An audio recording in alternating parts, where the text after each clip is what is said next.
میں آپ کو خود اپنا تجربہ بتاتا ہوں کہ سن 1978 میں، یعنی آج سے تقریباً 38 سال پہلے مجھے سب سے پہلے امریکہ جانے کا اتفاق ہوا۔ اس وقت سن 1978 میں سب سے پہلے میں امریکہ گیا تھا اور ایک مسلمان تنظیم کی دعوت پر گیا تھا۔ مسلمان تنظیم کا اس وقت بہت سی مسلمان تنظیموں کا ایک وفاق تھا جس نے ہمیں دعوت دی تھی۔ تو جب میں اس تنظیم میں پہنچا اور اس کا سالانہ کنونشن تھا، اس میں حاضری ہوئی، تو سب سے پہلے تو میں یہ دیکھ کر حیران رہ گیا کہ جب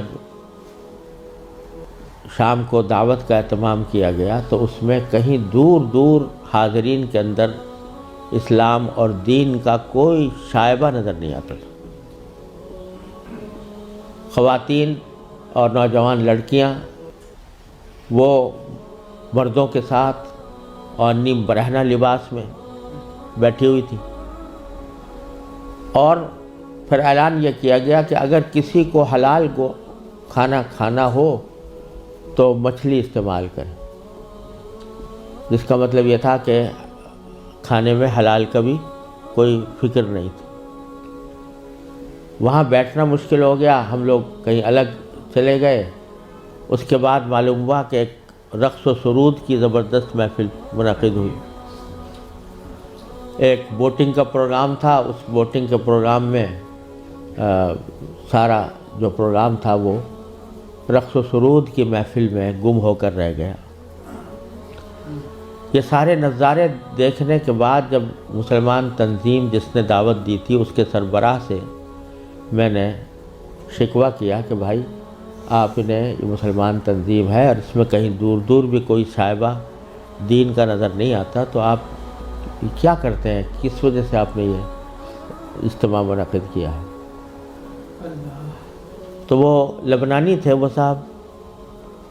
جن سے میں نے شکوہ کیا، تو اس کے جواب میں ان کی آنکھوں میں آنسو آنے لگے اور کہنے لگے مولانا آپ صحیح کہتے ہیں، لیکن یہ وہ قوم ہے کہ جس کے بارے میں بس ہم اتنا چاہتے ہیں کہ یہ کم از کم اپنے آپ کو مسلمان کہتی رہے۔ یہ اگر ہم یہ سمجھتے ہیں کہ اگر یہ صرف اپنے آپ کو مسلمان کہتی رہے تو یہ بھی ہماری کامیابی ہے، ورنہ اس کو اسلام سے کوئی تعلق رہا نہیں۔ ان کے آباء و اجداد کھانے پینے کی تلاش میں، تجارت اور معیشت کی تلاش میں یہاں آئے تھے، ان کو اپنے بچوں کی تعلیم و تربیت کی کوئی فکر نہیں تھی۔ یہ اسی ماحول کے اندر پلے بڑے ہیں اور اس کے نتیجے میں ان کو دور دور بھی کہیں ان کے اندر کوئی شائبہ دین کا نظر نہیں آتا۔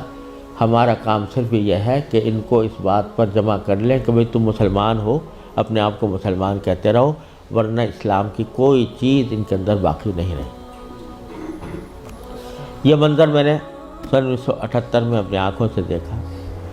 اور یہ عبرت ہوئی کہ اگر مسلمانوں نے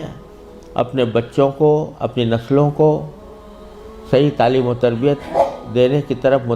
توجہ نہ دی تو اللہ بچائے یہ اس بات کی کا اندیشہ ہے کہ اللہ بچائے جو آنے والی نسلیں ہیں وہ اللہ بچائے مرتد نہ ہو جائیں، اور اگر خدا نہ کرے